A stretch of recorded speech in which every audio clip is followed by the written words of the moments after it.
ఇదిన వాక్య ధ్యానాంశం. నమ్మకం వాస్తవంపై ఆధారపడి ఉండాలి.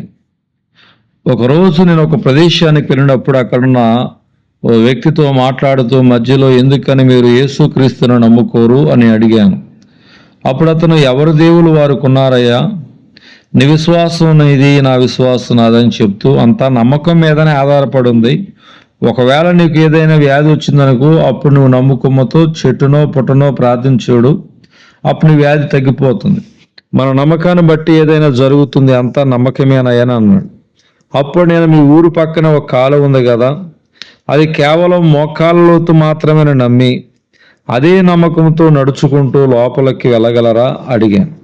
అప్పుడు అతను ఊరుకోవయ్యా, మా కాలువ లోతు 9 అడుగులని అన్నాడు. మనం నమ్మేదాన్ని బట్టి మనకు జరుగుతుంది, మన నమ్మకం మీదనే ఆధారపడి ఉందని అన్నారు కదా, అలాంటప్పుడు అది కేవలము మోకాళ్ళ లోతు వరకని నమ్మి లోపలికి ఎందుకు నడవకూడదు అని ప్రశ్నించాను. అప్పుడు అతని సమాధానం, నమ్మకం ఉండాలి కానీ ఆ నమ్మకం వాస్తవం మీద ఆధారపడి ఉండాలి. మా కాలువ లోతు 9 అడుగులు, నేను నమ్మినంత మాత్రాన అది మోకాళ్ళ లోతు కాలేదు, అందుకే లోపలికి నడవలేను అని చెప్పాడు.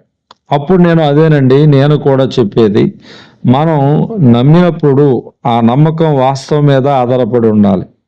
నమ్మినంత మాత్రాన వాస్తవాలు కాలేవు. మీరు నమ్ముతున్న దేవుడు వాస్తవంగా దేవుడేనా, అది మీకు తెలుసా అని ప్రశ్నించా. అప్పుడు అతడు, ఏమోనయ్యా, అవన్నీ నాకు తెలియదు, మా పూర్వీకులు నమ్ముతున్నారు కావున నేను కూడా నమ్ముతున్నాను అని బదులిచ్చాడు. మీ కాలంలో అలా చేశారు కానీ ఇప్పుడు కుదరదు అనేస్తున్నారు. అయ్యయ్యో, ఎంత దారుణం. అతను దేవుని నమ్ముతున్నాడు కానీ ఆయన ఎవరో, ఏమై ఉన్నాడో, ఎక్కడున్నాడో, అసలు ఉన్నాడో లేదో తెలియకనే నమ్ముతున్నాడు. అనేకులు అమాయకముగా దేవుడు కాని వారిని దేవునిగా నమ్ముతున్నారు. ఎంత ప్రార్థించినా, ఎక్కడికో వెళ్ళినా, ఏవో చేసినా జవాబులు రాక అశాంతి అసమాధానంతో అల్లాడిపోతున్నారు.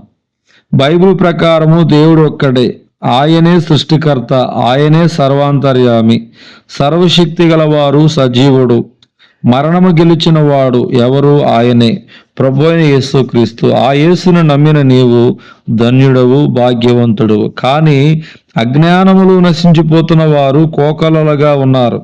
వారికి నిజదేవుని గూర్చి తెలియజేయవలసిన బాధ్యత నీ మీదే ఉంది కదా. యేసయ్య ఆజ్ఞాపించాడు, సర్వలోకమునకు వెళ్ళి సర్వ సృష్టికి సువార్తను ప్రకటించుడి. మార్కు సువార్త 16:15. వాస్తవాలు, యేసుక్రీస్తు మన ఆధారముల నిమిత్తము అప్పగింపబడి అపరాధముల నిమిత్తము మనము నీతిమంతులుగా తీర్చబడుటకై లేపబడ్డాడు. రోమీ పత్రిక 4:25.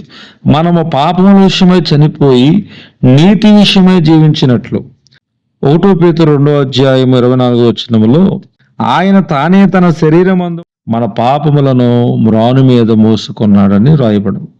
యేసు ప్రభుని నీ నోటితో ఒప్పుకొని దేవుడు మృతులలో నుండి ఆయనను లేపినని నీ హృదయమందు విశ్వసించినలా నీవు రక్షింపబడదు అని రోమాపత్రిక 10:9 చెప్పబడింది.